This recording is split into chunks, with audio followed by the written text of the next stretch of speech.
Welcome to എഡ്രീൻ distance education. അപ്പോൾ ഇന്ന് നമ്മുടെ ഇൻകം ടാക്സിലെ unit 10 income from profit and gain of business or profession second part. കഴിഞ്ഞ ക്ലാസ്സിൽ നമ്മൾ ഇൻകം ഫ്രം ബിസിനസ് ഓർ പ്രൊഫഷൻ്റെ ഫസ്റ്റ് പാർട്ടിനെ കുറിച്ചിട്ടാണ് ഡിസ്കസ് ചെയ്തത്. ഓക്കെ, ഈ ഒരു ചാപ്റ്ററിൽ നമ്മൾ ഡിഡക്ഷൻസിനെ കുറിച്ചിട്ടാണ് പറയുന്നത്. അതായത് ബിസിനസ് ഇൻകത്തിൽ നിന്ന് കിട്ടുന്ന അല്ലെങ്കിൽ ബിസിനസ് ഇൻകത്തിന് ലഭിക്കുന്ന ഡിഡക്ഷൻസിനെ കുറിച്ചിട്ടാണ് പറയുന്നത്. അപ്പോൾ ഇവിടെ നമ്മൾ എന്താണ് ബിസിനസ് ഓർ പ്രൊഫഷണൽ ഇൻകം, അതേപോലെ തന്നെ ടാക്സ് എങ്ങനെയാണ് കാൽക്കുലേറ്റ് ചെയ്യുന്നത്, അതുപോലെ തന്നെ സെക്ഷൻ 30 മുതൽ 32 AD വരെയുള്ള ഡിഡക്ഷനെ കുറിച്ചൊക്കെ നമ്മൾ കഴിഞ്ഞ ചാപ്റ്ററിൽ ഡിസ്കസ് ചെയ്തിട്ടുണ്ടായിരുന്നു. ഇനി ഈ ഒരു ചാപ്റ്ററിൽ നമ്മൾ ഡിസ്കസ് ചെയ്യുന്നത് സെക്ഷൻ 33 AB മുതൽ സെക്ഷൻ 37 വരെയുള്ള ഡിഡക്ഷനെ കുറിച്ചിട്ടാണ് ഡിസ്കസ് ചെയ്യുന്നത്. അതായത് ഇപ്പം നമുക്ക് ഒരു ബിസിനസ് ഇൻകം നമ്മൾ പറഞ്ഞു ടാക്സബിൾ ആണ്, ടാക്സ് കൊടുക്കണം അല്ലേ. അതിൽ നിന്ന് യൂസ്ഫുൾ ആയിട്ടുള്ള കാര്യങ്ങൾക്ക് നമ്മൾ ചെലവാക്കുന്ന എക്സ്പെൻഡിച്ചറിന് ടാക്സ് ബെനിഫിറ്റ് ലഭിക്കും. ഫോർ എക്സാമ്പിൾ ആയിട്ട് പറയുകയാണെന്നുണ്ടെങ്കിൽ നമ്മുടെ tea, coffee, rubber development, petroleum site restoration, scientific research ഇൻസ്റ്റിറ്റ്യൂഷൻസിനുള്ള ഡൊണേഷൻസ്. ഓക്കെ, അപ്പോൾ ഇതൊക്കെയാണ് നമ്മൾ ഡീറ്റെയിൽ ആയിട്ട് ഈ ഭാഗത്ത് പഠിക്കാൻ പോകുന്നത്. അപ്പോൾ ഓരോന്നായിട്ട് നോക്കി നോക്കാം. ഇതിൽ ഒന്നാമത്തതാണ് നമ്മുടെ tea, coffee and rubber development account, section 33 AB.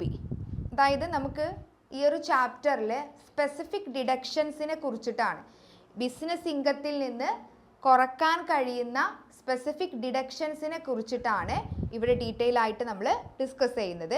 അതിൽ ഒന്നാമത്തതാണ് നമ്മുടെ tea, coffee and rubber development account, section 33 AB.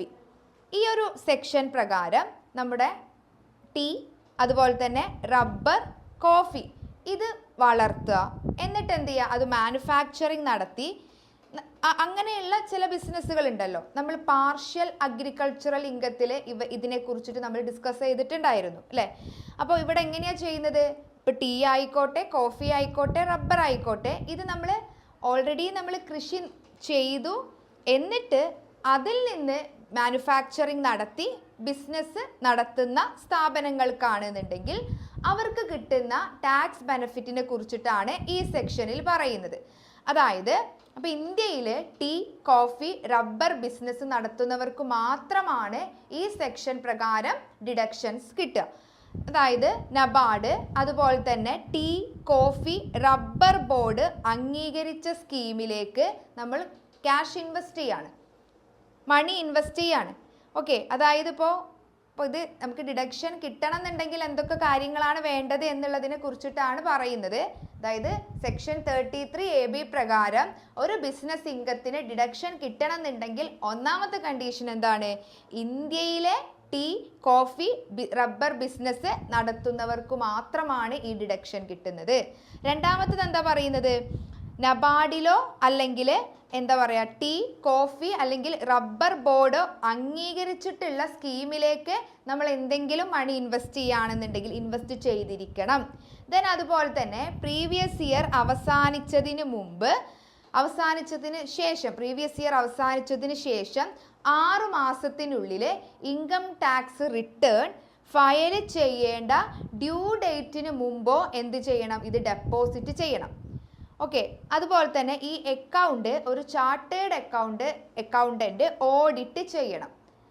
അപ്പം ഇത്രയും കാര്യങ്ങൾ സാറ്റിസ്ഫൈ ചെയ്തെങ്കിൽ മാത്രമാണ് സെക്ഷൻ 33 AB പ്രകാരമുള്ള ഡിഡക്ഷൻ കിട്ടുക. ഓക്കെ, അപ്പോൾ ഈ എത്ര ഡിഡക്ഷൻ കിട്ടും അല്ലേ, അതായത് ഇപ്പം നമ്മൾ ഈ സ്കീമിലേക്ക് ഡെപ്പോസിറ്റ് ചെയ്തിട്ടുണ്ടെങ്കിൽ ഡിഡക്ഷൻ കിട്ടും എന്ന് പറഞ്ഞു.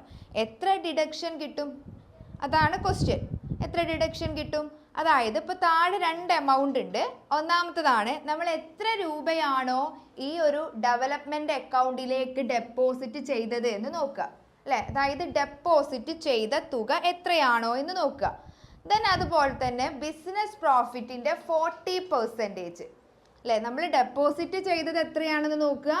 ദെൻ അതേപോലെ തന്നെ ബിസിനസ് പ്രോഫിറ്റിൻ്റെ 40%, ഇതിൽ ഏറ്റവും ചെറുതേതാണോ അതിനാണ് നമുക്ക് ഡിഡക്ഷൻസ് കിട്ടുക. ഇത് രണ്ടും കമ്പയർ ചെയ്യുമ്പോൾ ഇപ്പോൾ ഒരു എക്സാമ്പിൾ ആയിട്ട് പറയുകയാണെന്നുണ്ടെങ്കിൽ നമ്മളിപ്പോൾ ഡെപ്പോസിറ്റ് ചെയ്തത് 1,50,000 ആണെന്ന് വിചാരിക്കൂ. ബിസിനസ്സിൻ്റെ പ്രോഫിറ്റ് എന്ന് പറയുന്നത് ഒരു 5 ലക്ഷം ഉണ്ട് അല്ലേ. ഈ 5 ലക്ഷത്തിൻ്റെ 40% ഇപ്പോൾ ഒരു 2 lakh ആണെന്ന് വിചാരിക്കുക. ഓക്കെ, അപ്പോൾ നമുക്കറിയാം ഇത് രണ്ടും കമ്പയർ ചെയ്യുമ്പോൾ നമുക്ക് സെക്ഷൻ ഈ ബിസിനസ് ഇൻകം എത്രയാണ് 5 lakh ആണ് അല്ലേ. ദെൻ സെക്ഷൻ 33AB പ്രകാരം ഇയാൾക്ക് കിട്ടുന്ന ഡിഡക്ഷൻ എത്രയാണ്? ഇത് രണ്ടും കൂടെ കമ്പയർ ചെയ്ത് നോക്കുമ്പോൾ 1,50,000 ആണ്. അപ്പോൾ അയാൾക്ക് എന്ത് ചെയ്യാം? ബിസിനസ് ഇൻകത്തിൽ നിന്ന് ഈ 1,50,000 മൈനസ് ചെയ്ത് ബാക്കിയുള്ള പ്രോഫിറ്റിന് മാത്രം എന്ത് കൊടുത്താൽ മതി? ടാക്സ് കൊടുത്താൽ മതി. ഓക്കെ, ഇതാണ് ഈ റബ്ബറിൻ്റെ കേസ് അല്ലെങ്കിൽ റബ്ബർ, ടീ, കോഫിയുടെ കേസിൽ പറയുന്നത്. ഓക്കെ, ദെൻ അടുത്ത നമുക്ക് നോക്കി നോക്കാം. Site restoration fund section 33A(B)(A). അതായത് ഇപ്പം നമ്മുടെ പെട്രോളിയം അല്ലെങ്കിൽ നാച്ചുറൽ ഗ്യാസ് എക്സ്ട്രാക്ഷൻ ബിസിനസ് ചെയ്യുന്നവർക്ക് ലഭിക്കുന്ന ഡിഡക്ഷനാണിത്. ഓക്കെ, അതായത് ഇപ്പോൾ ഈ ഓയിൽ വെല്ല് അല്ലെങ്കിൽ നമ്മുടെ ഗ്യാസിൻ്റെ ഗ്യാസ് സൈറ്റ് ഫ്യൂച്ചറിൽ റീസ്റ്റോർ ചെയ്യാൻ വേണ്ടിയിട്ട് ഫണ്ട് സേവ് ചെയ്യുന്നതിന് വേണ്ടിയിട്ടൊക്കെയാണ് ഈ ഒരു സെക്ഷനിൽ പറയുന്നത്. അതായത് ഇപ്പോൾ ഇത്രയും നിങ്ങൾ ആലോചിച്ചാൽ മതി. പെട്രോളിയം അല്ലെങ്കിൽ നാച്ചുറൽ ഗ്യാസ് എക്സ്ട്രാക്ഷൻ ബിസിനസ് നടത്തുന്നവർക്ക് മാത്രം കിട്ടുന്ന ഒരു ഡിഡക്ഷനാണ് സെക്ഷൻ 33A(B)(A). ഇതിൽ എന്തൊക്കെയാണ് പറയുന്നത്? ഇത് ഡിഡക്ഷൻ കിട്ടണമെന്നുണ്ടെങ്കിൽ എന്തൊക്കെയാണ് റിക്വയർഡ് കണ്ടീഷൻസ്? ഒന്നാമത്തതാണ് ഈ പെട്രോളിയം അല്ലെങ്കിൽ നാച്ചുറൽ ഗ്യാസ് ബിസിനസ് ചെയ്യുന്നവർക്ക് മാത്രമാണ് ഈ ഡിഡക്ഷൻ കിട്ടുക. ഓക്കെ, രണ്ടാമത്തത് എന്താണ്? ഈ സെൻട്രൽ ഗവൺമെൻറ്റുമായി എഗ്രിമെൻ്റ് ഉള്ള ബിസിനസ് ആയിരിക്കണം. ഇത് എങ്ങനെയെങ്കിലും ഉള്ള ബിസിനസ് ആയാൽ എങ്ങനെയെങ്കിലും ഈ ഗ്യാസുമായി അല്ലെങ്കിൽ എന്താണ് പെട്രോളിയം അല്ലെങ്കിൽ നാച്ചുറൽ ഗ്യാസ് ബിസിനസ് നടത്തുന്ന എല്ലാ ബിസിനസ്സിനും കിട്ടില്ല. നമ്മുടെ ഗവൺമെൻറ്റുമായിട്ട് എഗ്രിമെൻ്റ് ഉള്ള ബിസിനസ്സിന് മാത്രമാണ് ഈ ഒരു സെക്ഷൻ വഴി എന്ത് കിട്ടുന്നത്? ഡിഡക്ഷൻ കിട്ടുന്നത്. ദെൻ അതുപോലെ തന്നെ SBIയുടെ സ്പെഷ്യൽ അക്കൗണ്ടിലോ അതുപോലെ തന്നെ ministry of petroleum and natural gas approve ചെയ്ത സ്കീമിലോ ഡെപ്പോസിറ്റ് ചെയ്തിരിക്കണം. ഓക്കെ, അതായത് ഏതൊക്കെയാണ്? SBIയുടെ സ്പെഷ്യൽ അക്കൗണ്ടിലോ അതുപോലെ തന്നെ ministry of petroleum and natural gas approved ചെയ്ത സ്കീമിലോ ഡെപ്പോസിറ്റ് ചെയ്തിരിക്കണം. ദെൻ ലാസ്റ്റ് കണ്ടീഷൻ എന്താണ്? ഒരു ചാർട്ടേഡ് അക്കൗണ്ടന്റ് ഇത് ഓഡിറ്റ് ചെയ്തിരിക്കണം. അപ്പോൾ ഈ 4 കണ്ടീഷൻസും സാറ്റിസ്ഫൈ ചെയ്തെങ്കിൽ മാത്രമാണ് എന്ത് കിട്ടുള്ളൂ? സെക്ഷൻ 33A(B)(A) പ്രകാരമുള്ള ഡിഡക്ഷൻ നമുക്ക് കിട്ടുള്ളൂ. അപ്പോൾ അടുത്ത ക്വസ്റ്റ്യൻ, എത്ര ഡിഡക്ഷൻ കിട്ടും? ഓക്കെ, എത്ര ഡിഡക്ഷൻ കിട്ടും? ഇതും എന്താണ്? ഇത് എത്രയാണ് ഈ ഒരു റീസ്റ്റോറേഷൻ ഫണ്ടിലേക്ക് ഈ ബിസിനസ് ഡെപ്പോസിറ്റ് ചെയ്തിട്ടുള്ള തുക എത്രയാണെന്ന് നോക്കുക.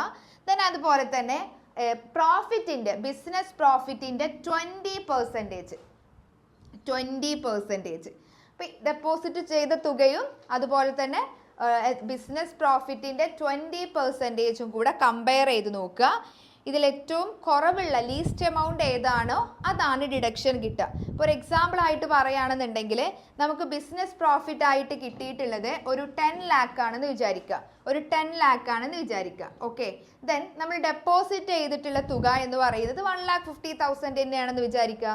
ദെൻ പ്രോഫിറ്റിൻ്റെ 20% അല്ലേ, പ്രോഫിറ്റിൻ്റെ 20% എത്രയാണ്? 2 lakh അല്ലേ. ദെൻ എന്താണ്? നമ്മളിത് രണ്ടും കൂടെ കമ്പയർ ചെയ്ത് നോക്കുക. എന്താണ് ഇതിൽ ഏറ്റവും ലീസ്റ്റ് എമൗണ്ട് ഏതാണോ അതാണ് എന്ത് ചെയ്യുന്നത്? നമുക്ക് കുറക്കാൻ പറ്റുന്നത് അല്ലേ. അതായത് ലീസ്റ്റ് എമൗണ്ട് ഏതാണ്? നമ്മുടെ 2 lakh തന്നെയാണ് അല്ലേ. ലീസ്റ്റ് എമൗണ്ട് 2 lakh ആണ്. സോ മറ്റേതിൽ ഏതായിരുന്നു? 40% ആയിരുന്നു അല്ലേ. 40% ആയിരുന്നു ഈ എന്താണ് നമ്മൾ ബിസിനസ് പ്രോഫിറ്റിന്റെ 40% ആയിരുന്നു കമ്പയർ ചെയ്യേണ്ടത്. ഇവിടെ നമ്മൾ കമ്പയർ ചെയ്യുന്നത് ഡെപ്പോസിറ്റ് ചെയ്ത എമൗണ്ടും ബിസിനസ് പ്രോഫിറ്റിന്റെ 20% ആണ്. അപ്പം നമ്മുടെ ബിസിനസ് പ്രോഫിറ്റ് ഇപ്പോൾ 10 lakh ആണെങ്കിൽ അതിന്റെ 20% ഈസ് ഈക്വൽ ടു 2 lakh ആണ്. അപ്പോൾ ഇതിൽ ലീസ്റ്റ് എമൗണ്ട് ഏതായിരിക്കും? 1,50,000 ആണ്. സോ നമ്മൾ എന്ത് ചെയ്യും? ബിസിനസ് പ്രോഫിറ്റ് ഇതാണ് എന്നുണ്ടെങ്കിൽ മൈനസ് 1,50,000 ചെയ്ത് ബാക്കി നമുക്ക് എത്രയാണോ പ്രോഫിറ്റ് ആയിട്ട് കിട്ടുന്നത് അതിന് നമ്മൾ ടാക്സ് കൊടുത്താൽ മതി. ഇങ്ങനെയാണ് ഡിഡക്ഷൻസ് ചെയ്യുക. ഓക്കെ, ദെൻ അടുത്ത നോക്കി നോക്കാം നമുക്ക്. ദെൻ അടുത്തത് expenditure on scientific research section 35 very important ആയിട്ടുള്ള വളരെയധികം ശ്രദ്ധിക്കേണ്ട ഒരു ഐറ്റമാണ് ഈ സെക്ഷൻ 35 പ്രകാരമുള്ള സയൻറ്റിഫിക് റിസർച്ച് അല്ലേ. എന്താണ് സയൻറ്റിഫിക് റിസർച്ച് എന്ന് പറഞ്ഞിട്ടുണ്ടെങ്കിൽ? നമ്മുടെ സയൻറ്റിഫിക് റിസർച്ച് എന്ന് പറഞ്ഞിട്ടുണ്ടെങ്കിൽ നമ്മുടെ സയൻസ് മേഖലയിൽ നമുക്ക് പുതിയ അറിവുകളൊക്കെ കണ്ടെത്താൻ വേണ്ടിയിട്ടോ അല്ലെങ്കിൽ പല പഠനങ്ങൾ നടത്താൻ വേണ്ടിയിട്ടോ അല്ലെങ്കിൽ പല പരീക്ഷണങ്ങൾ നടത്താൻ വേണ്ടിയിട്ടോ ചെയ്യുന്ന കാര്യങ്ങളൊക്കെ എന്ത് ചെയ്യും? ഈ സയൻറ്റിഫിക് റിസർച്ചിൽ ഉൾപ്പെടും അല്ലേ. അതായത് ഇപ്പം നമ്മുടെ natural science, agricultural, animal husbandry, fisheries, ഇതൊക്കെ നമ്മൾ സയൻറ്റിഫിക് റിസർച്ചിൽ നമുക്ക് ഉൾപ്പെടുത്താവുന്നതാണ്. അപ്പം ഇനി ശ്രദ്ധിക്കുക, ഈ സയൻറ്റിഫിക് റിസർച്ച് എന്ന് പറയുന്നത് 2 ടൈപ്സ് ഉണ്ട്, 2 രീതിയിൽ ചെയ്യാം. ഒന്നാമത്തതാണ് അസസി സ്വന്തമായിട്ട് റിസർച്ച് നടത്തുന്നത്. രണ്ടാമത്തതാണ് റിസർച്ച് ചെയ്യാൻ വേണ്ടിയിട്ട് പുറത്തുള്ള ഏതെങ്കിലും ഒരു ഏജൻസീനെ അല്ലെങ്കിൽ പുറത്തുള്ള ഏതെങ്കിലും ഒരു സ്ഥാപനങ്ങൾക്ക് പൈസ കൊടുത്തിട്ട് അവരെ കൊണ്ട് റിസർച്ച് നടത്തിപ്പിക്കുക. അങ്ങനെ 2 ടൈപ്പ് ഉണ്ട് അല്ലേ. അപ്പം നമുക്ക് ഈ 2 ടൈപ്പിനെ കുറിച്ചിട്ട് നമുക്ക് ഡീറ്റെയിൽ ആയിട്ട് നോക്കി നോക്കാം. ഇവിടെ നമ്മൾ ഫസ്റ്റത്തത് എന്താണ്? അസസി ഹിംസെൽഫ് അല്ലേ. അസസി സ്വന്തമായിട്ട് നടത്തുന്ന scientific research. Okay, assessee himself. ഇവിടെ എന്താണ് നോക്കി നോക്കാം. അതിൽ ഒന്നാമത്തെ കാര്യമാണെന്ത്? റവന്യൂ എക്സ്പെൻഡിച്ചർ അല്ലേ. അതായത് റവന്യൂ എക്സ്പെൻഡിച്ചർ എന്ന് പറഞ്ഞിട്ടുണ്ടെങ്കിൽ എന്താണ്? ഒരു സയൻറ്റിഫിക് റിസർച്ച് നടത്താൻ വേണ്ടിയിട്ട് നമുക്ക് ഡെയിലി അല്ലേ, സാധാരണ നമുക്ക് ചിലവാകുന്ന ഡെയിലി ആ റിസർച്ച് നടത്താൻ വേണ്ടിയിട്ട് നമുക്ക് ചിലവാകുന്ന കുറച്ച് എക്സ്പെൻഡിച്ചർ.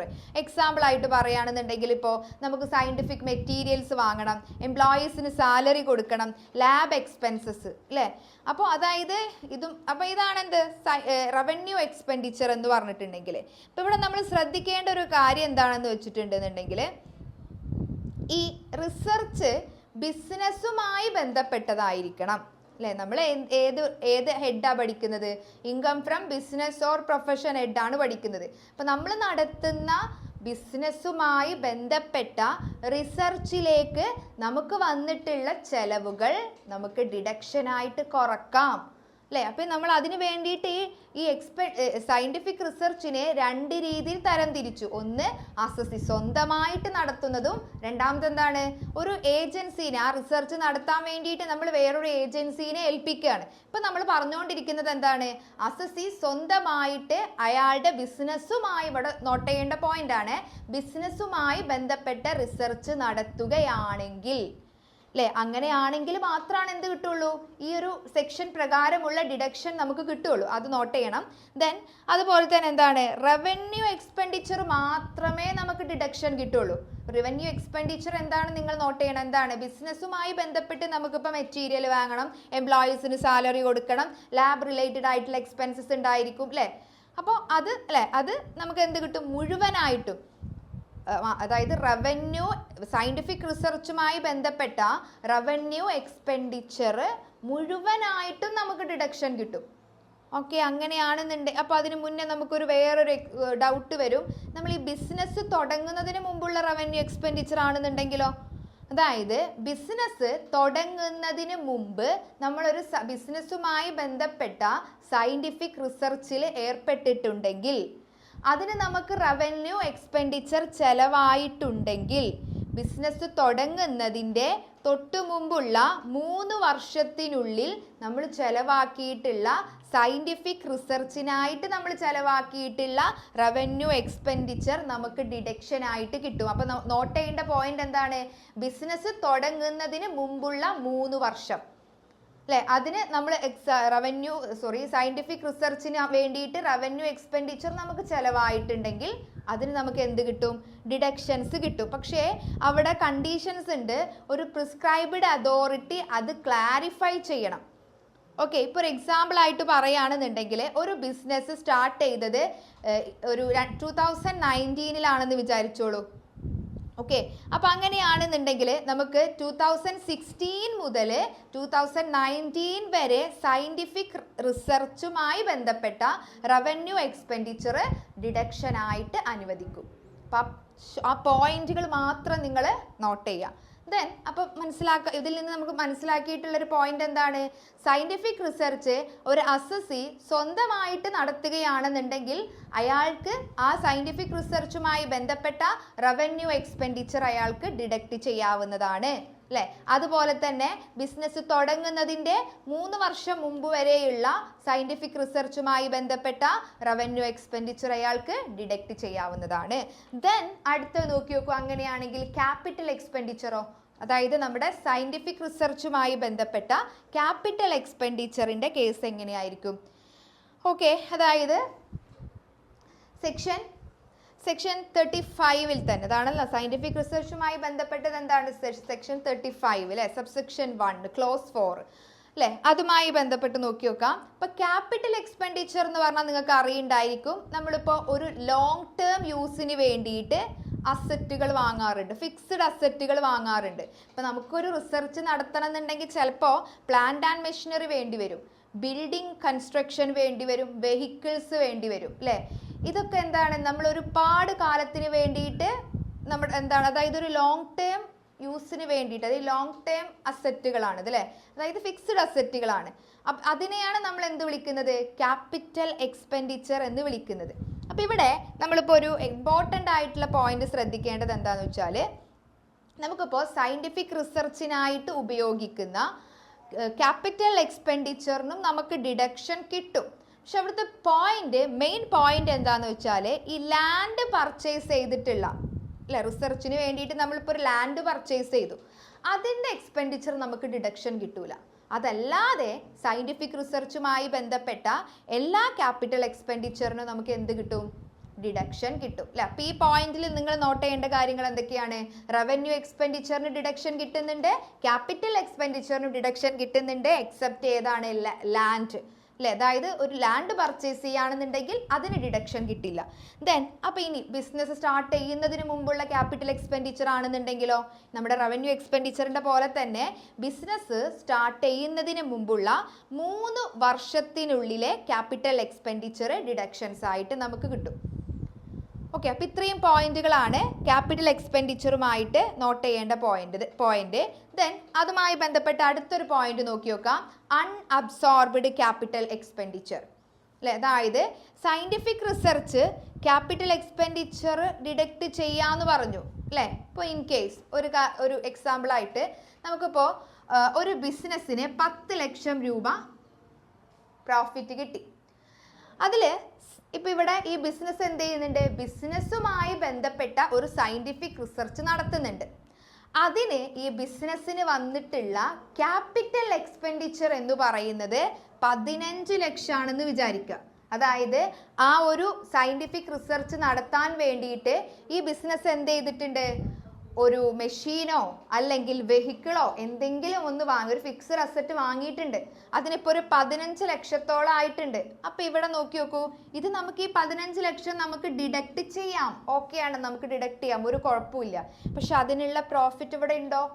ഇല്ല അല്ലേ? നമുക്കിപ്പോൾ മാക്സിമം ആകെ 10 ലക്ഷമേ ഉള്ളൂ. ഈ ഒരു പ്രീവിയസ് ഇയറിൽ നമുക്ക് കിട്ടിയിട്ടുള്ള പ്രോഫിറ്റ് എന്ന് പറയുന്നത് എത്രയേ ഉള്ളൂ? 10 ലാക്കേ ഉള്ളൂ. അപ്പോൾ നമ്മളിത് ഈ 15 ലക്ഷം എങ്ങനെ മാക്സിമം നമുക്ക് ഇതിൽ നിന്ന് കുറക്കാൻ പറ്റുന്നത് എത്രയാണ്? 10 ലാക്ക് അല്ലേ കുറക്കാൻ പറ്റുള്ളൂ അല്ലേ? അപ്പോൾ ഈ ഇയറിലെ പ്രോഫിറ്റ് എന്ന് പറയുന്നത്, ബിസിനസ് പ്രോഫിറ്റ് എന്ന് പറയുന്നത് 0 ആണ്. ബാക്കി ഇനിയും നമുക്ക് കുറക്കാൻ അനുമതിയുള്ള 5 ലക്ഷം രൂപയുണ്ട്. അത് നമ്മൾ എന്താ ചെയ്യുക? അതിനെയാണ് നമ്മൾ അൺഅബ്സോർബ്ഡ് ക്യാപിറ്റൽ എക്സ്പെൻഡിച്ചർ എന്ന് പറയുന്നത് അല്ലേ? അതായത് നമ്മൾ ഒരിക്കലും എന്ത് ചെയ്യാൻ പാടില്ല, ഓക്കെ ഇത് 15 ലക്ഷം നമുക്ക് കുറക്കാലോ, അപ്പോൾ ഇവിടെ ഒരു 15 ലക്ഷം കുറക്കുമ്പോൾ നമുക്ക് ഇവിടെ ഒരു -5 ലാക്ക് വരും. ഇങ്ങനെ ആവരുത്, മൈനസ് വരരുത്, മീൻസ് ലോസ് വരരുത്. എത്രയാണോ പ്രോഫിറ്റ് ഉള്ളത് അത്ര മാത്രമേ നമുക്ക് കുറക്കാൻ പറ്റുള്ളൂ. ഓക്കെ, ബാക്കിയുള്ള ഈ 5 ലക്ഷത്തിന് നമ്മൾ എന്താ ചെയ്യുക? അത് ആ ബാലൻസ് എമൗണ്ട് അടുത്ത വർഷത്തിലെ ബിസിനസ് ഇൻകത്തിൻ്റെ പ്രോഫിറ്റിൽ നിന്ന് നമുക്ക് കുറക്കാം. അതിനെ നമ്മൾ എന്ത് വിളിക്കുന്നു? ക്യാരി ഫോർവേഡ് എന്ന് വിളിക്കുന്നു അല്ലേ? ഇങ്ങനെ നമ്മൾ ഈ പ്രീവിയസ് ഇയറിലെ ബിസിനസ് ഇൻകത്തിൽ നിന്ന് കുറക്കാൻ കഴിയാത്ത ആ ഒരു എക്സ്പെൻഡിച്ചറിനെ നെക്സ്റ്റ് ഇയറിലെ ബിസിനസ്സിൻ്റെ ഇൻകത്തിൽ നിന്ന് കുറക്കുന്നതിനെ നമ്മൾ എന്ത് വിളിക്കുന്നു? അൺഅബ്സോർബ്ഡ് ക്യാപിറ്റൽ എക്സ്പെൻഡിച്ചർ എന്ന് വിളിക്കും. നമ്മൾ അൺഅബ്സോർബ്ഡ് ഡിപ്രീസിയേഷനെ കുറിച്ചിട്ട് കഴിഞ്ഞ ചാപ്റ്ററിൽ ഡിസ്കസ് ചെയ്തിട്ടുണ്ടായിരുന്നു അല്ലേ? അതുപോലെ തന്നെ അൺഅബ്സോർബ്ഡ് ക്യാപിറ്റൽ എക്സ്പെൻഡിച്ചർ എന്ന് വിളിക്കും. ഓക്കെ, ദെൻ അടുത്ത് നോക്കാം. അതുപോലെ തന്നെ അടുത്തൊരു പോയിന്റ് ആണ്, റവന്യൂ എക്സ്പെൻഡിച്ചർ മൂലം ബിസിനസ് ലോസ് ഉണ്ടാവാൻ പാടുണ്ടോ അല്ലേ? അതായത് ഇപ്പൊ നോക്കി നോക്കൂ, scientific research revenue expenditure deduction ചെയ്യുന്നത് മൂലം ബിസിനസ് ലോസ് ക്രിയേറ്റ് ചെയ്യാൻ പാടില്ല. അങ്ങനെ പറഞ്ഞാൽ എന്താ? ഇപ്പൊ നോക്കൂ, ഇത് നമ്മൾ ക്യാപിറ്റൽ എക്സ്പെൻഡിച്ചർ ആണ് പറഞ്ഞത്. നേരെ മറിച്ച് ഇവിടെ നമുക്ക് ഇത് റവന്യൂ എക്സ്പെൻഡിച്ചർ ആണെന്ന് വിചാരിച്ചോ. അങ്ങനെയാണെന്നുണ്ടെങ്കിലും നമുക്കിപ്പോൾ 10 ലക്ഷത്തിൽ നിന്ന് 15 ലക്ഷം കുറച്ചാൽ നമുക്ക് ഇവിടെ -5 lakh വരും. ലോസ് ആണത്. ഇതിനെയാണ് ബിസിനസ് ലോസ് എന്ന് പറയുന്നത് കേട്ടോ. അതായത് പ്രോഫിറ്റിൽ നിന്ന് നമുക്ക് അനുവദനീയമായ ഡിഡക്ഷൻസ് കുറച്ചത് മൂലം അതിന് ലോസ് സംഭവിക്കുകയാണെന്നുണ്ടെങ്കിൽ അതിനാണ് ബിസിനസ് ലോസ് എന്ന് പറയുന്നത്. ഓക്കെ, ഇപ്പം ഇവിടെ ലോസ് ഇങ്ങനെ വരാൻ പാടില്ല. അതിനർത്ഥം എന്താ? ഇവിടെ എന്താ ഉദ്ദേശിക്കുന്നത്? എത്രയാണോ പ്രോഫിറ്റ്, ആ പ്രോഫിറ്റിൽ നിന്ന് അതാണ് മാക്സിമം നമുക്ക് കുറക്കാൻ പറ്റുന്ന ഡിഡക്ഷൻ എന്ന് പറയുന്നത്. ഓക്കെ, ദെൻ ഇത്രയും പോയിന്റുകൾ നോട്ട് ചെയ്യുക. ദെൻ ഇനി അടുത്ത ഒരു പോയിന്റ് നോട്ട് ചെയ്യേണ്ട പോയിന്റ് എന്താ? നമ്മളിപ്പോൾ സയന്റിഫിക് അസറ്റ് റിസർച്ചിന് വേണ്ടിയിട്ട് ഒരു അസറ്റ് വാങ്ങി അല്ലേ? അപ്പോൾ നമ്മൾ പറഞ്ഞു എന്ത്? അതിന് ഡിഡക്ഷൻ കിട്ടും, ടാക്സ് കൊടുക്കണ്ട, അത് നമുക്ക് ഡിഡക്ഷൻ കിട്ടും അല്ലേ? അതായത് ബിസിനസ് പ്രോഫിറ്റ് എത്രയാണോ അതിൽ നിന്ന് ഈ സയന്റിഫിക് റിസർച്ചിന് വേണ്ടിയിട്ടുള്ള ക്യാപിറ്റൽ അസറ്റുകൾ നമുക്ക് കുറക്കാവുന്നതാണ് എന്നൊക്കെ നമ്മൾ പറഞ്ഞു. ഇനി നമ്മൾ എന്ത് ചെയ്യാണ്? ഈ അസറ്റ് വിറ്റു അല്ലേ? അതായത് നമ്മൾ സയന്റിഫിക് റിസർച്ചിന് വേണ്ടിയിട്ട് യൂസ് ചെയ്തിട്ടുള്ള അസറ്റ് എന്ത് ചെയ്യാണ്? വേറൊരു പർപ്പസിന് വേണ്ടി ഉപയോഗിക്കാതെ നമ്മൾ എന്ത് ചെയ്തു? നേരിട്ട് വിറ്റു. കാരണം റിസർച്ച് കഴിഞ്ഞു, അതായത് ഓൾറെഡി റിസർച്ചിന് യൂസ് ചെയ്യാൻ വേണ്ടിയിട്ടുള്ള അസറ്റ് ആയിരുന്നു. ആ അസറ്റ് പിന്നീട് നമ്മൾ എന്ത് ചെയ്തു? വേറൊരു പർപ്പസിനൊന്നും വേണ്ടിയിട്ട് യൂസ് ചെയ്യാൻ പറ്റുന്നില്ല, അത് നമ്മൾ വിറ്റു. അങ്ങനെയാണെന്നുണ്ടെങ്കിൽ എന്താ ചെയ്യത്? ഓൾറെഡി ഇത് നമുക്ക് ഇൻകം ടാക്സ് ഡിപ്പാർട്ട്മെന്റ് എന്ത് ചെയ്തിട്ടുണ്ട്? ഈ അസറ്റിന്റെ മുകളിൽ ഫുൾ എമൗണ്ടും ഡിഡക്ഷൻസ് തന്നിട്ടുണ്ട് അല്ലേ? അങ്ങനെയാണെന്നുണ്ടെങ്കിൽ ഇത് വിറ്റു. ഈ വിറ്റ് കിട്ടിയിട്ടുള്ള ലാഭം എന്താ ചെയ്യുക? നോക്കി നോക്കൂ, ഇവിടെ ഒരു എക്സാമ്പിൾ ആയിട്ട് പറയുകയാണെന്നുണ്ടെങ്കിൽ ഓക്കെ, അതായത് ഇപ്പോൾ നമ്മൾ ഈ സയന്റിഫിക് റിസർച്ചിന് വേണ്ടിയിട്ടുള്ള യൂസ് ചെയ്തിട്ടുള്ള അസറ്റ് നമ്മൾ വിറ്റു അല്ലേ? അപ്പം നമുക്ക് എങ്ങനെയാ അതെന്താ ചെയ്യുക? അതിൻ്റെ ടാക്സ് ട്രീറ്റ്മെൻറ്റ് ഏതാണ്? എങ്ങനെയായിരിക്കും? അപ്പം നമുക്കിപ്പോൾ സയന്റിഫിക് റിസർച്ചിന് വേണ്ടിയിട്ട് നമ്മളിപ്പോൾ ഒരു അസറ്റ് വാങ്ങിയിട്ടുണ്ടായിരുന്നു. അതിൻ്റെ പ്രൈസ് എന്ന് പറയുന്നത് 5 lakh ആണ്. ഓക്കെ എന്ന് വിചാരിക്കുക, 5 lakh ആണെന്ന് വിചാരിക്കുക. അപ്പോൾ നമുക്കറിയാം എന്ത്? ഇത് ഡിഡക്ഷൻ കിട്ടിയിട്ടുണ്ടാവും അല്ലേ? അതായത് ഒരാളുടെ ബിസിനസ് പ്രോഫിറ്റിൽ നിന്ന് ഈ 5 ലക്ഷം സയന്റിഫിക് റിസർച്ചിന് വേണ്ടിയിട്ടുള്ള ക്യാപിറ്റൽ എക്സ്പെൻഡിച്ചർ ആയിരുന്നു, അത് ഡിഡക്റ്റ് ചെയ്യാം എന്ന് പറഞ്ഞിട്ടുണ്ടായിരുന്നു. അപ്പോൾ അതൊക്കെ നമുക്ക് ഡിഡക്റ്റ് അനുവദനീയമായിട്ടുള്ള ഡിഡക്ഷൻ നമുക്ക് കിട്ടിയിട്ടുണ്ട്, നമ്മൾ കുറച്ചിട്ടുമുണ്ട്. ആ കുറച്ചതിന് ശേഷമുള്ള പ്രോഫിറ്റ് ആണ് എന്ത് ചെയ്തിട്ടുള്ളത്? പ്രോഫിറ്റിന്റെ മുകളിലാണ് നമ്മൾ ടാക്സ് കൊടുത്തത്. ഇനി നമ്മൾ എന്ത് ചെയ്യാണ്? ഈ അസറ്റ് വിൽക്കുമ്പോൾ നമുക്കൊരു ഇൻകം കിട്ടുമല്ലോ അല്ലേ? അപ്പോൾ അതെങ്ങനെ ചെയ്യാൻ നോക്കിയൊക്കെ. ഇപ്പോൾ എക്സാമ്പിൾ ആയിട്ട് പറയുകയാണെങ്കിൽ ഇപ്പോൾ ഇത് വിറ്റപ്പോൾ എനിക്ക് ഇൻകം കിട്ടിയത് ഒരു 3 ലക്ഷമാണെന്ന് വിചാരിക്കുക. ഓക്കെ, അപ്പം നമ്മളത് കമ്പയർ ചെയ്യാം. നമുക്കിപ്പോൾ എത്രയാണ് ഡിഡക്ഷൻ കിട്ടിയ എമൗണ്ട്? 5 lakh ആണ് അല്ലേ? നമുക്ക് ഇത് വിറ്റപ്പോൾ, ഈ അസറ്റ് വിറ്റപ്പോൾ നമുക്ക് എത്ര രൂപയാണ് കിട്ടിയത്? സെയിൽസ് ഇൻകം എത്രയാണ് കിട്ടിയത്? Sales income is equal to 3 lakh ആണ് അല്ലേ? ഇനി നമ്മൾ എന്ത് ചെയ്യുന്നു? ഇത് രണ്ടും കമ്പയർ ചെയ്യുന്നു. ഇതിൽ ഏറ്റവും കുറഞ്ഞ എമൗണ്ട് ഏതാണോ അതിനെ ബിസിനസ് ഇൻകം ആയിട്ട് വീണ്ടും ടാക്സ് കൊടുക്കേണ്ടി വരും. ടാക്സ് ഡിപ്പാർട്ട്മെന്റ് വീണ്ടും അതിനെ ബിസിനസ് ഇൻകം ആയിട്ട് കൺസിഡർ ചെയ്യും. ഓൾറെഡി നമുക്ക് ഈ 5 lakhന് ഡിഡക്ഷൻ കിട്ടിയിട്ടുണ്ടായിരുന്നു. ദെൻ നമ്മൾ അത് വിൽക്കുമ്പോൾ നമുക്ക് എന്ത് കിട്ടി? ക്യാപിറ്റൽ ഗെയിൻ കിട്ടിയിട്ടുണ്ടാവും. ഫിക്സ്ഡ് അസറ്റ് വിറ്റാൽ നമുക്ക് കിട്ടുന്നതാണ് എന്ത്? Capital gain. ഇപ്പോൾ 3 lakh കിട്ടിയെന്ന് വിചാരിച്ചോളൂ. ഇത് രണ്ടും കമ്പയർ ചെയ്ത് നോക്കുന്നു. ഇതിൽ ഏറ്റവും കുറഞ്ഞ എമൗണ്ട് ഏതാണോ ഇപ്പോൾ ഇതിൽ നമ്മൾ എക്സാമ്പിളിൽ 3 lakh ആണ്. ഈ 3 lakhനെ നമ്മൾ എന്തായിട്ട് കൺസിഡർ ചെയ്യും? ബിസിനസ് ഇൻകം ആയിട്ട് കൺസിഡർ ചെയ്യും അല്ലേ? അത് എന്തല്ല, നമ്മൾ സാധാരണ ഇൻകം ഫ്രം ക്യാപിറ്റൽ ഗെയിനിൻ്റെ അണ്ടറിലല്ല പോകേണ്ടത്, അത് ബിസിനസ് ഇൻകം ആയിട്ട് കൺസിഡർ ചെയ്യും. ഓക്കെ, ഇനിയിപ്പോൾ വേറൊരു കേസ് നോക്കാം നമുക്ക്. ഇനി ഈ സെയിൽസ് പ്രൈസ് ഒറിജിനൽ കോസ്റ്റിനേക്കാളും കൂടുതലാണെന്നുണ്ടെങ്കിലോ അല്ലേ? അതായത് ഇപ്പോൾ ഇവിടെ ഒരു എക്സാമ്പിൾ ആയിട്ട് ഇപ്പോൾ നമുക്ക് ഒറിജിനൽ കോസ്റ്റ് 5 lakh ആണ്. നമ്മുടെ എക്സാമ്പിളിൽ 3 lakh ആയിരുന്നു, ഒറിജിനൽ കോസ്റ്റിനേക്കാളും കുറവായിരുന്നു അല്ലേ? അപ്പോൾ ഇവിടെ നമ്മളിപ്പോൾ ഈ സെയിൽസ് പ്രൈസ് നമുക്കിപ്പോൾ ഒരു 8 ലക്ഷമാണ് കിട്ടിയതെന്ന് വിചാരിക്കൂ അപ്പോൾ ഇവിടുത്തെ സ്ഥിതി എന്താണ്? ഇപ്പോൾ ഒറിജിനൽ കോസ്റ്റിനേക്കാളും നമുക്ക് സെയിൽ നടത്തിയപ്പോൾ ഉള്ള പ്രൈസ് കൂടി അല്ലേ, സെയിൽസ് എമൗണ്ട് കൂടി. അങ്ങനെയാണെന്നുണ്ടെങ്കിൽ ഈ ഇതുണ്ടല്ലോ, നമുക്ക് കിട്ടിയിട്ടുള്ള ആ ഒരു ലാഭം ഉണ്ടല്ലോ, അത് നമ്മൾ എന്തിൻ്റെ അണ്ടറിലാണ് ഉൾപ്പെടുത്തുന്നത്? ഇൻകം ഫ്രം ക്യാപിറ്റൽ ഗെയിനിൻ്റെ അണ്ടറിൽ ഉൾപ്പെടുത്തി അതിന് ടാക്സ് കൊടുക്കേണ്ടി വരും. ഓക്കെ, അപ്പോൾ ഇതാണ് ഫസ്റ്റ് പാർട്ടിൽ പറയുന്നത്. അതായത് സയൻറ്റിഫിക് റിസർച്ചിന് വാങ്ങിയിട്ടുള്ള ഒരു ക്യാപിറ്റൽ അസറ്റ് നമ്മൾ അത് യൂസ് ചെയ്ത് കഴിഞ്ഞു, സയൻറ്റിഫിക് റിസർച്ചിന് വേണ്ടിയിട്ട് നമ്മളത് യൂസ് ചെയ്ത് കഴിഞ്ഞു. ദെൻ ഇനി നമ്മൾ എന്ത് ചെയ്യുന്നു? അത് വിറ്റു അല്ലേ, വേറൊരു പർപ്പസിന് വേണ്ടിയിട്ടൊന്നും നമ്മളത് യൂസ് ചെയ്തില്ല, നമ്മളത് വിറ്റു. അങ്ങനെ കിട്ടുന്ന ഗെയിൻ നമ്മൾ ബിസിനസ് ഇൻകം ആയിട്ട് ട്രീറ്റ് ചെയ്യും. ഒറിജിനൽ കോസ്റ്റിനേക്കാളും നമ്മുടെ സെയിൽസ് ഗെയിന് കൂടുതലാണ് എന്നുണ്ടെങ്കിൽ അത് ഇൻകം ഫ്രം ക്യാപിറ്റൽ ഗെയിനിൻ്റെ അണ്ടറിലായിരിക്കും ടാക്സ് കൊടുക്കേണ്ടത്. ഓക്കെ, ദെൻ ഇനി രണ്ടാമത്തെ കേസ് നോക്കി നോക്കൂ. നമ്മൾ സയൻറ്റിഫിക് റിസർച്ചിന് വേണ്ടിയിട്ടുള്ള അസറ്റ്, സയൻറ്റിഫിക് റിസർച്ച് കഴിഞ്ഞു, ദെൻ നമ്മൾ എന്ത് ചെയ്തു? അത് ബിസിനസ്സിന് വേണ്ടിയിട്ട് യൂസ് ചെയ്തു അല്ലേ. നേരത്തെ കേസിൽ നമ്മൾ ഒന്നിനും യൂസ് ചെയ്തിട്ടില്ല, റിസർച്ച് കഴിഞ്ഞതോട് കൂടിയിട്ട് അത് വിൽക്കുക ചെയ്തത്. രണ്ടാമത്തെ കേസിൽ ഇപ്പം എന്താ പറയുന്നത്? അസറ്റ് പിന്നീട് നമ്മളത് ബിസിനസ്സിന് വേണ്ടിയിട്ട് ഉപയോഗിച്ചു, എന്നിട്ട് നമ്മളത് വിറ്റു. അങ്ങനെയാണെന്നുണ്ടെങ്കിലോ അല്ലേ, അങ്ങനെയാണെന്നുണ്ടെങ്കിൽ ഈ അസറ്റിൻ്റെ ബ്ലോക്കിൽ അല്ലേ, നമുക്കറിയാം ഡിപ്രീസിയേഷൻ കാൽക്കുലേറ്റ് ചെയ്യാൻ നമ്മൾ കഴിഞ്ഞ ചാപ്റ്ററിൽ പഠിച്ചിട്ടുണ്ടായിരുന്നു. നമ്മൾ പറഞ്ഞിട്ടുണ്ട് ടാക്സിൽ ഒരു ഫിക്സ്ഡ് അസറ്റിനെ ബ്ലോക്ക് വൈസ് ആണ് എന്ത് ചെയ്യുന്നത്? ആഡ് ചെയ്യുന്നത് അല്ലേ. അപ്പോൾ നമ്മൾ എന്ത് ചെയ്യുന്നു? സയൻറ്റിഫിക് റിസർച്ചിൽ യൂസ് ചെയ്തിട്ടുള്ള അസറ്റ് ബിസിനസ് പർപ്പസിലേക്ക് വേണ്ടി യൂസ് ചെയ്യാണ്. അപ്പോൾ സ്വാഭാവികമായിട്ടും ഈ ബിസിനസ് എന്ത് ചെയ്യും? ഓക്കെ, ഫിക്സ്ഡ് അസറ്റ് ആണല്ലോ, നമ്മൾ എന്ത് ചെയ്യും? ആ ഫിക്സ്ഡ് അസറ്റിൻ്റെ ബ്ലോക്കിലേക്ക് ആഡ് ചെയ്യും. എന്നിട്ട് എന്ത് ചെയ്യും? ഡിപ്രീസിയേഷൻ, നമുക്കറിയാം ഓരോ ഇൻഡിവിജ്വൽ അസറ്റിൻ്റെ മുകളിലല്ല ഡിപ്രീസിയേഷൻ കാൽക്കുലേറ്റ് ചെയ്യുന്നത് അല്ലേ. നമ്മൾ പഠിച്ചിട്ടുണ്ട് ഇൻകം ടാക്സിൽ ബ്ലോക്ക് വൈസ് ആണ് ഡിപ്രീസിയേഷൻ കാൽക്കുലേറ്റ് ചെയ്യുന്നത്. അപ്പോൾ ഇവിടെ നമ്മൾ ബ്ലോക്ക് വൈസ് ഡിപ്രീസിയേഷൻ ഓൾറെഡി ഈ സയൻറ്റിഫിക് റിസർച്ചിന് ഇയാൾക്ക് ഡിഡക്ഷൻ കിട്ടിയിട്ടുണ്ട്. ദെൻ പിന്നീട് ഇയാൾ ബിസിനസ് പർപ്പസിന് വേണ്ടിയിട്ട് അത് യൂസ് ചെയ്യുമ്പോൾ ഇയാളുടെ ബ്ലോക്കിലേക്ക് അതായത് ഫിക്സ്ഡ് അസറ്റിന്റെ ബ്ലോക്കിലേക്ക് ഇത് ആഡ് ചെയ്യും. ദെൻ അതിന്റെ മുകളിൽ ഡിപ്രീസിയേഷൻ കാൽക്കുലേഷൻ നടത്തും. ദെൻ വീണ്ടും അയാൾക്ക് എന്ത് ചെയ്യാണ്? ഡിപ്രീസിയേഷൻ എന്ന് പറഞ്ഞാൽ ഡിഡക്ഷൻ അയാൾക്ക് കിട്ടും. അത് അനുവദിക്കാൻ പാടുണ്ടോ? ഇല്ല. അപ്പൊ നമ്മൾ എന്ത് ചെയ്യണം? സയന്റിഫിക് റിസർച്ചിന് വേണ്ടിയിട്ട് നമ്മൾ യൂസ് ചെയ്തിട്ടുള്ള അസറ്റ് ഓൾറെഡി നമുക്ക് ഡിഡക്ഷൻ കിട്ടിയിട്ടുണ്ട്.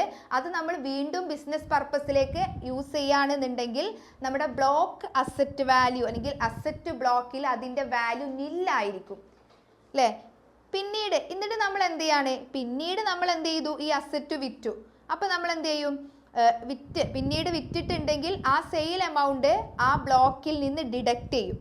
ഇതാണ് നമ്മുടെ ഈ ഒരു ഓൾറെഡി സയൻറ്റിഫിക് റിസർച്ചിന് വേണ്ടിയിട്ട് യൂസ് ചെയ്തിട്ടുള്ള അസറ്റ് പിന്നീട് ബിസിനസ്സിലേക്ക് യൂസ് ചെയ്ത് വിറ്റാലുള്ള സിറ്റുവേഷൻ എന്ന് പറയുന്നത്. ഓക്കെ, ഇതുവരെ നമ്മൾ പറഞ്ഞത് സയൻറ്റിഫിക് റിസർച്ച് സ്വന്തമായിട്ട് ഒരു അസസി തുടങ്ങിയാൽ അതിന് വേണ്ടിയിട്ടുള്ള റവന്യൂ എക്സ്പെൻഡിച്ചറും ക്യാപിറ്റൽ എക്സ്പെൻഡിച്ചറിൻ്റെയും ട്രീറ്റ്മെൻ്റ് ആണ്. ഇനിയിപ്പോൾ നമ്മൾ എന്ത് ചെയ്യാണ്? ഒരു ഔട്ട്സൈഡിനെ ഏൽപ്പിക്കുകയാണ് അല്ലേ. അസസി എന്ത് ചെയ്യാണ്?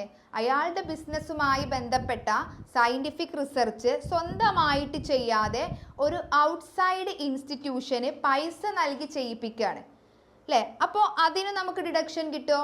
അതായത് ഇപ്പോൾ ഞാനിപ്പോൾ ഒരു ഏജൻസിക്ക് ക്യാഷ് കൊടുക്കുകയാണ്, എൻ്റെ ബിസിനസ്സുമായി ബന്ധപ്പെട്ട റിസർച്ച് നടത്താൻ വേണ്ടിയിട്ട് ഒരു 10 ലക്ഷം രൂപ കൊടുത്തു. ആ 10 ലക്ഷം രൂപ എനിക്ക് കുറക്കാൻ പറ്റുമോ? കുറക്കാൻ പറ്റും. അങ്ങനെ നമ്മൾ ഒരു ഔട്ട്സൈഡ് ഏജൻസിയിലേക്ക് റിസർച്ച് നടത്താൻ വേണ്ടിയിട്ട് എമൗണ്ട് കോൺട്രിബ്യൂഷൻ നടത്തുകയാണെന്നുണ്ടെങ്കിൽ അതിനെന്ത് കിട്ടും? ഡിഡക്ഷൻ കിട്ടും അല്ലേ. അപ്പോൾ എങ്ങനെയാണ് ഡിഡക്ഷൻ കിട്ടുക? അപ്പോൾ നോക്കി നോക്കാം. നമുക്ക് നിങ്ങളുടെ ടെക്സ്റ്റ് ബുക്കിൽ ഒരു ടേബിൾ തന്നിട്ടുണ്ട്. അതിൽ കോൺട്രിബ്യൂഷൻ സെക്ഷൻ വെയ്റ്റഡ് ഡിഡക്ഷൻ എന്ന് പറഞ്ഞിട്ട് ഒരു ടേബിൾ തന്നിട്ടുണ്ട്. അപ്പോൾ ഇവിടെ നോക്കി നോക്കൂ. കോൺട്രിബ്യൂഷനിലെ ഒന്നാമത്തെ പോയിന്റ് പറയുന്നത് എന്താണ്? Approved scientific research. ഓക്കെ, അതായത് payment made to certain association institution for scientific research as specified by the central government അല്ലേ. അതായത് ഇപ്പോൾ നമ്മൾ ഈ സെൻട്രൽ ഗവൺമെൻറ് അപ്രൂവ് ചെയ്തിട്ടുള്ള ഇൻസ്റ്റിറ്റ്യൂഷൻ ആയിരിക്കണം. അപ്പോൾ ശ്രദ്ധിക്കണം കേട്ടോ. അതായത് ഇപ്പോൾ നമ്മൾ ഈ ഏതെങ്കിലും ഒരു റിസർച്ച് ഏജൻസിയിലേക്ക് ക്യാഷ് കൊടുക്കുകയാണെങ്കിൽ, റിസർച്ച് ചെയ്യാൻ വേണ്ടിയിട്ട് ക്യാഷ് കൊടുക്കുകയാണെന്നുണ്ടെങ്കിൽ അതിന് ഡിഡക്ഷൻ കിട്ടൂല. നമ്മൾ കൊടുക്കുന്ന ഏജൻസി എങ്ങനെയായിരിക്കണം? സെൻട്രൽ ഗവൺമെൻറ് അപ്രൂവ് ചെയ്തിട്ടുള്ള ഏജൻസി ആണെങ്കിൽ നമുക്ക് എന്ത് കിട്ടും? എത്ര ഡിഡക്ഷൻ കിട്ടും? 100% ഓഫ് എക്സ്പെൻഡിച്ചർ ഡിഡക്ഷൻ കിട്ടും. അതായത് എത്രയാണോ നമ്മൾ കൊടുത്ത ക്യാഷ് അത് മൊത്തം നമുക്ക് ഡിഡക്ട് ചെയ്യാം. അപ്പോൾ 10 ലക്ഷം കൊടുക്കുകയാണെന്നുണ്ടെങ്കിൽ ആ 10 ലാഖും നമുക്ക് എന്ത് ചെയ്യാവുന്നതാണ്? ഡിഡക്ഷൻ നടത്താവുന്നതാണ്.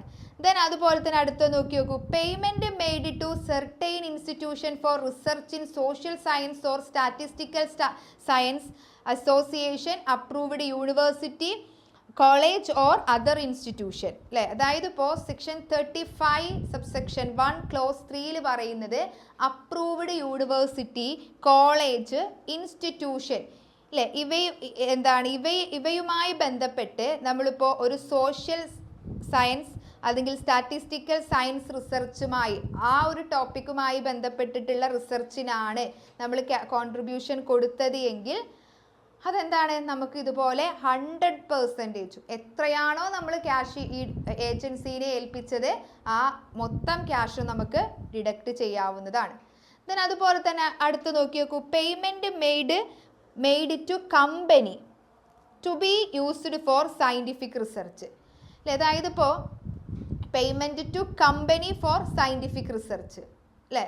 അതായത് ഇപ്പോൾ ഒരു സയൻറ്റിഫിക് റിസർച്ചിന് വേണ്ടിയിട്ട് ഒരു കമ്പനിക്ക് നമ്മൾ പേയ്മെൻറ്റ് നടത്തിയിട്ടുണ്ട് എന്നുണ്ടെങ്കിൽ എത്ര രൂപയാണോ നമ്മൾ ഇതിന് വേണ്ടിയിട്ട് കോൺട്രിബ്യൂട്ട് ചെയ്ത എമൗണ്ട് അത് മൊത്തം നമുക്ക് 100% ഡിഡക്ഷൻ കിട്ടുന്നതാണ്. അതുപോലെ തന്നെ ഈ നാഷണൽ ലബോറട്ടറി അതുപോലെ തന്നെ IIT അതുപോലെ തന്നെ യൂണിവേഴ്സിറ്റി ഇവക്ക് വേണ്ടിയിട്ട് നമ്മളൊരു റിസർച്ച് നടത്താൻ വേണ്ടിയിട്ട് പേയ്മെൻറ്റ് കൊടുത്തു അല്ലേ. അപ്പോൾ ഇത് നമുക്കറിയാം അപ്രൂവ്ഡ് റിസർച്ച് പ്രോഗ്രാം ആയിരിക്കണം. അതുപോലെ തന്നെ ഇതും നമുക്ക് ഡിഡക്ഷൻ 100% ഡിഡക്ഷൻ കിട്ടും. ഇത് ഇത്രേ പറയുന്നുള്ളൂ. നിങ്ങൾ ഇങ്ങനെ ആലോചിച്ചാൽ മതി. ഒരു ബിസിനസ്സുമായി ബന്ധപ്പെട്ട റിസർച്ച് നടത്താൻ വേണ്ടിയിട്ട് നമ്മളൊരു ഔട്ട്സൈഡ് ഏജൻസിക്ക് ക്യാഷ് കൊടുക്കുകയാണ്. അപ്പോൾ ആ ക്യാഷിന് ഡിഡക്ഷൻ കിട്ടും. എത്ര കിട്ടും ഡിഡക്ഷൻ? അത് ഓരോ നമ്മൾ നേരത്തെ ഈ 3 ടേബിളുകളിൽ പറഞ്ഞില്ല. അതായത് സെൻട്രൽ ഗവൺമെൻറ് അപ്രൂവ് ചെയ്തിട്ടുള്ള ഒരു അസോസിയേഷൻ ഒരു ഇൻസ്റ്റിറ്റ്യൂഷൻസിലേക്കാണ് നമ്മൾ ഇതുപോലെ ക്യാഷ് കൊടുത്ത് റിസർച്ച് നടത്തുന്നതെങ്കിൽ 100% കിട്ടും. പിന്നെ അതുപോലെ തന്നെ സെർട്ടൈൻ റിസർച്ച് നമ്മൾ സോഷ്യൽ സയൻസ് സ്റ്റാറ്റിസ്റ്റിക്കൽ സയൻസുമായി ബന്ധപ്പെട്ട റിസർച്ച് നമ്മളൊരു അംഗീകരിച്ചിട്ടുള്ള യൂണിവേഴ്സിറ്റി കോളേജ് ഓർ അതർ ഇൻസ്റ്റിറ്റ്യൂഷൻസിലേക്കാണ് കൊടുത്തിട്ടുള്ളത് എങ്കിൽ അതിനും നമുക്ക് 100% ഡിഡക്ഷൻ കിട്ടും. പിന്നെ ഒരു കമ്പനിക്ക് നമ്മൾ കൊടുക്കുകയാണ് ഒരു റിസർച്ച് നടത്താൻ വേണ്ടിയിട്ട് അതിന് നമുക്ക് എന്ത് കിട്ടും? 100% ഡിഡക്ഷൻ കിട്ടും. പിന്നെ അതുപോലെ തന്നെ IIT നാഷണൽ ലബോറട്ടറി പോലെയുള്ള അംഗീകരിച്ചിട്ടുള്ള ചില സ്ഥാപനങ്ങൾക്ക് നമ്മൾ ഈ റിസർച്ച് നടത്താൻ വേണ്ടിയിട്ട് ക്യാഷ് കൊടുക്കുകയാണെങ്കിൽ അതിനും 100% ഡിഡക്ഷൻ കിട്ടും. അപ്പോൾ ഇത്രയും കാര്യങ്ങളാണ് നമ്മുടെ സയൻറ്റിഫിക് റിസർച്ചുമായി ബന്ധപ്പെട്ട് പറയാനുള്ള വലിയൊരു ടോപ്പിക്കാണ്. ദെൻ അടുത്ത നോക്കി നോക്കൂ. Weighted deduction for in house research section 35 2AB അല്ലേ. ഇതെന്താണ്? ഇവിടെ ശ്രദ്ധിക്കേണ്ട മെയിൻ പോയിന്റ് എന്താണെന്ന് വെച്ചാൽ ഈ ഒരു സെക്ഷൻ ആർക്ക് മാത്രമേ കിട്ടുള്ളൂ? ആർക്ക് മാത്രമേ ഡിഡക്ഷൻ കിട്ടുള്ളൂ? ഒരു കമ്പനി അസസിക്ക് മാത്രമുള്ള സ്പെഷ്യൽ ഡിഡക്ഷൻ ആണ്. ഓക്കെ, അതായത് ഒരു ഫേമിന് കിട്ടില്ല, പാർട്ട്ണർഷിപ്പ് ഫേമിന് കിട്ടില്ല. ഓൺലി ഫോർ കമ്പനി, ഒരു കമ്പനി ഫോം ഓഫ് ബിസിനസ്സിന് മാത്രം കിട്ടുന്ന ഡിഡക്ഷൻ ആണ് സെക്ഷൻ 35 സബ്സെക്ഷൻ 2AB. പക്ഷേ കണ്ടീഷൻസ് ഉണ്ട്. എന്താണ്? കമ്പനി എന്ന് പറയുമ്പോൾ എല്ലാ കമ്പനീസിനും കിട്ടുമോ? ഇല്ല. ഏത് കമ്പനീസിന് മാത്രമേ കിട്ടുള്ളൂ? മാനുഫാക്ചറിങ് ഓർ പ്രൊഡക്ഷൻ ബിസിനസ്, അല്ലെങ്കിൽ പ്രൊഡക്ഷൻ ബിസിനസ് നടത്തുന്ന കമ്പനിക്ക് മാത്രമേ കിട്ടുള്ളൂ അല്ലേ. ദെൻ അതുപോലെ തന്നെ approved in house research and development facility ഉള്ള കമ്പനിക്ക് മാത്രമാണ് ഈ ഡിഡക്ഷൻ കിട്ടുന്നത്. ഓക്കെ, ദെൻ ഇനി എത്ര ഡിഡക്ഷൻ കിട്ടും നമുക്ക്? അതായത് റവന്യൂ എക്സ്പെൻഡിച്ചറിനും ക്യാപിറ്റൽ എക്സ്പെൻഡിച്ചറിൻ്റെയും 150% ഡിഡക്ഷൻ കിട്ടും. പക്ഷെ ഇവിടെ ക്യാപിറ്റൽ എക്സ്പെൻഡിച്ചർ എന്ന് പറയുമ്പോൾ ലാൻഡ് ആൻഡ് ബിൽഡിംഗ് ഒഴികെയുള്ള മറ്റു ക്യാപിറ്റൽ എക്സ്പെൻഡിച്ചർ. ഓക്കെ, ഇപ്പോൾ ഇവിടെ കമ്പനീസിന് ഡിഡക്ഷൻ കിട്ടുന്ന ഇൻഹൗസ് റിസർച്ച് അല്ലേ. അതായത് weighted deduction for in house research section 32AB പ്രകാരം ഡിഡക്ഷൻ കിട്ടണം എന്നുണ്ടെങ്കിൽ എന്താണ് കണ്ടീഷൻ? മാനുഫാക്ചറിങ് കമ്പനി ആയിരിക്കണം, approved in house research and development facility ഉണ്ടായിരിക്കണം. ഡിഡക്ഷൻ എങ്ങനെയാണ് കിട്ടുക? റവന്യൂ പ്ലസ് ക്യാപിറ്റൽ എക്സ്പെൻഡിച്ചറിന്റെ 150%. ക്യാപിറ്റൽ എക്സ്പെൻഡിച്ചർ എന്ന് പറയുമ്പോൾ എന്തൊക്കെ ഒഴിവാക്കും? ലാൻഡ് ആൻഡ് ബിൽഡിംഗ് ഒഴികെയുള്ള ക്യാപിറ്റൽ എക്സ്പെൻഡിച്ചർ. അപ്പം ഇങ്ങനെ ഡിഡക്ഷൻ കിട്ടണമെന്നുണ്ടെങ്കിൽ എന്തൊക്കെ കാര്യങ്ങൾ ചെയ്യണം? അക്കൗണ്ട്സ് മെയിൻറ്റെയിൻ ചെയ്യണം. First point. സെക്കൻഡ് പോയിന്റ് എന്താണ്? ഓഡിറ്റ് കമ്പൽസറി ആണ്. ദെൻ ഇനി നമ്മൾ ഈ പേരിൽ സെക്ഷൻ 35 സബ്സെക്ഷൻ 2AB പ്രകാരം നമ്മളൊരു ഡിഡക്ഷൻ എടുത്തു എന്ന് വിചാരിച്ചോ. ഇനി മറ്റൊരു സെക്ഷനിൽ സെയിം ഡിഡക്ഷൻസ് നമുക്ക് കിട്ടൂല. ഓക്കെ. ദെൻ ഇനി 2020 അതായത് 31/3/2020 അതിന് ശേഷമുള്ള എക്സ്പെൻഡിച്ചറിന് ഈ ബെനഫിറ്റ് കിട്ടില്ല. അപ്പോൾ അതിന് മുമ്പുള്ള എക്സ്പെൻഡിച്ചറിന് മാത്രമാണ് ഈ ഡിഡക്ഷൻ കിട്ടുള്ളൂ. ഓക്കെ. ദെൻ അപ്പോൾ ഇവിടെ എന്താണ് നമ്മൾ നേരത്തെ പറഞ്ഞല്ലോ, ബിൽഡിംഗ് അക്വസിഷൻ ഓൺ എക്സ്പെൻഡിച്ചർ, അത് നമ്മൾ എന്ത് ചെയ്തിട്ടുണ്ട്? ഒഴിവാക്കിയിട്ടുണ്ട് അല്ലെ. ബിൽഡിംഗ്, ലാൻഡ് ആൻഡ് ബിൽഡിങ്ങിന് എന്ത് കിട്ടില്ല? ഡിഡക്ഷൻ കിട്ടില്ല. ഓക്കെ. ഇത്രയും പോയിന്റുകളാണ് ഇതുമായി ബന്ധപ്പെട്ട് ഓർത്തിരിക്കേണ്ടത്. ഓക്കെ. നമുക്കിവിടെ ഒരു ഇല്ലുസ്ട്രേഷൻ നോക്കാം. നിങ്ങളുടെ ടെക്സ്റ്റിലെ ഇല്ലുസ്ട്രേഷൻ 2 സയൻറ്റിഫിക് റിസർച്ചുമായി ബന്ധപ്പെട്ട് ഉള്ള ഒരു ഡിഡക്ഷൻ വന്നിട്ടുള്ള ഒരു ക്വസ്റ്റ്യൻ ആണ്. അപ്പം നിങ്ങളുടെ ടെക്സ്റ്റിലെ ക്വസ്റ്റ്യനിൽ പറയുന്നുണ്ട് ബിസിനസ് ഇൻകം, അതായത് ഈ ഒരു ബിസിനസ്സിന് സയൻറ്റിഫിക് റിസർച്ച് മൂലം എക്സ്പെൻഡിച്ചർ വന്നിട്ടുണ്ട്. പക്ഷെ ആ എക്സ്പെൻഡിച്ചർ കുറക്കാത്തതിന് മുമ്പ് ഉള്ള ബിസിനസ് ഇൻകം എന്ന് പറയുന്നത് 1,60,60,000 ആണ്. ഓക്കെ. ദെൻ ഈ ഒരു ബിസിനസ്സിന് വന്നിട്ടുള്ള സയൻറ്റിഫിക് റിസർച്ചുമായി ബന്ധപ്പെട്ടിട്ടുള്ള കുറച്ച് എക്സ്പെൻഡിച്ചർ താഴെ തന്നിട്ടുണ്ട്. സയൻറ്റിഫിക് റിസർച്ചുമായി ബന്ധപ്പെട്ട് ആ ഒരു പ്രീവിയസ് ഇയറിൽ സംഭവിച്ചിട്ടുള്ള റവന്യൂ എക്സ്പെൻഡിച്ചർ എന്ന് പറയുന്നത് 2,70,000 ആണ്. ദെൻ ക്യാപിറ്റൽ എക്സ്പെൻഡിച്ചർ എന്ന് പറയുന്നത് 5 lakh ആണ്. അപ്പോൾ നമുക്ക് നോക്കി നോക്കാം. ഇവിടെ നോക്കി നോക്കൂ, ബിസിനസ് ഇൻകം എത്രയാണ്? 2,60,000 അല്ലേ. ഇതിൽ നിന്ന് നമുക്ക് അനുവദനീയമായിട്ടുള്ള 2 ഡിഡക്ഷൻ ആണ് റവന്യൂ എക്സ്പെൻഡിച്ചറും ക്യാപിറ്റൽ എക്സ്പെൻഡിച്ചറും. നമ്മളോട് നിങ്ങളുടെ ടെക്സ്റ്റ് ബുക്കിൽ പറയുന്നുണ്ട് റവന്യൂ എക്സ്പെൻഡിച്ചർ മൂലവും ക്യാപിറ്റൽ എക്സ്പെൻഡിച്ചർ മൂലവും ബിസിനസ്സിന് ലോസ് സംഭവിക്കാൻ പാടില്ല എന്ന്. പക്ഷെ മോസ്റ്റ് ഓഫ് ദി കേസിലും റവന്യൂ എക്സ്പെൻഡിച്ചർ മൂലം ബിസിനസ്സിന് ലോസ് സംഭവിക്കാം, പക്ഷെ ക്യാപിറ്റൽ എക്സ്പെൻഡിച്ചർ മൂലം ബിസിനസ്സിന് ലോസ് സംഭവിക്കരുത്. ഓക്കെ. അപ്പോൾ ഇവിടെ നോക്കി നോക്കൂ, നമുക്ക് നമുക്ക് എന്ത് ചെയ്യാം? സെക്ഷൻ 35 പ്രകാരം സയൻറ്റിഫിക് റിസർച്ച് നമുക്ക് ഡിഡക്റ്റ് ചെയ്യാം അല്ലേ. അപ്പോൾ ഇവിടെ നോക്കി നോക്കാം, റവന്യൂ എക്സ്പെൻഡിച്ചർ എന്ന് പറയുന്നത് എത്രയാണ്? 2,70,000 ആണ് അല്ലേ റവന്യൂ എക്സ്പെൻഡിച്ചർ. അതായത് നമ്മുടെ സയൻറ്റിഫിക് റിസർച്ചുമായി ബന്ധപ്പെട്ടിട്ടുള്ള റവന്യൂ എക്സ്പെൻഡിച്ചർ എന്ന് പറയുന്നത് 2,70,000 ആണ് അല്ലേ. ഇപ്പോൾ ഇവിടെ ഇനി നമുക്ക് ക്യാപിറ്റൽ എക്സ്പെൻഡിച്ചറും കുറക്കാം, പക്ഷെ അതിനുള്ള പ്രോഫിറ്റ് ഇവിടെ ഉണ്ടോ? നേരെ ഇവിടെ നോക്കി നോക്കൂ സാർ, ആകെ കൂടെ ഉള്ളത് 2,60,60,000 ആണ്. അത് റവന്യൂ എക്സ്പെൻഡിച്ചർ ആദ്യം മൈനസ് ചെയ്യേണ്ടത് റവന്യൂ എക്സ്പെൻഡിച്ചർ ആണ് കേട്ടോ. അതിനുശേഷം നമുക്ക് പ്രോഫിറ്റ് എന്തെങ്കിലും ഉണ്ടെങ്കിൽ മാത്രമാണ് ക്യാപിറ്റൽ എക്സ്പെൻഡിച്ചർ മൈനസ് ചെയ്യാൻ പാടുള്ളൂ. അപ്പോൾ ഇവിടെ നോക്കി നോക്കൂ, ഇവിടെ 2,60,60,000 ആണുള്ളത്, പക്ഷേ റവന്യൂ എക്സ്പെൻഡിച്ചർ 2,70,000 വന്നു. അപ്പോൾ നമുക്ക് ഇവിടെ ലോസ് സംഭവിച്ചു, 10,000 രൂപയുടെ ലോസ് സംഭവിച്ചു അല്ലേ. ഇത് ബിസിനസ് ലോസ് ആണ്. ഈ ബിസിനസ് ലോസ് നമുക്ക് എന്ത് ചെയ്യാം? നെക്സ്റ്റ് ഇയറിലെ നെക്സ്റ്റ് ഇയറിൽ നമുക്ക് പ്രോഫിറ്റ് സംഭവിക്കുകയാണെന്നുണ്ടെങ്കിൽ ഈ ബിസിനസ് ലോസ് അവിടെ നമുക്ക് അഡ്ജസ്റ്റ് ചെയ്യാം. ഓക്കെ. അതേപോലെ ഇവിടെ ഇനി നമുക്ക് ഈ ക്യാപിറ്റൽ എക്സ്പെൻഡിച്ചർ കുറക്കാൻ പറ്റുമോ? ഇല്ല. കാരണം എന്താണ്? ഈ ഒരു പ്രീവിയസ് ഇയറിൽ അതിനുള്ള പ്രോഫിറ്റ് ഇല്ല നമുക്ക്. അപ്പോൾ ഇതിനെ നമ്മൾ എന്ത് ചെയ്യണം? ഇതിനെ നമുക്ക് ക്യാരി ഫോർവേഡ് ചെയ്യാം അല്ലേ. ഈ 5 lakhനെ നമുക്ക് എന്ത് വിളിക്കാം? അൺഅബ്സോർബ്ഡ് ക്യാപിറ്റൽ റിസർച്ച് അല്ലെങ്കിൽ സയൻറ്റിഫിക് റിസർച്ച് എന്ന് വിളിക്കാം. ഓക്കെ. അപ്പം ഇങ്ങനെയാണ് ഡിഡക്ഷൻസ് ബിസിനസ് ഇൻകത്തിൽ നിന്ന് പ്രോബ്ലം ആയിട്ട് ചോദിച്ചാൽ ചെയ്യേണ്ടത്.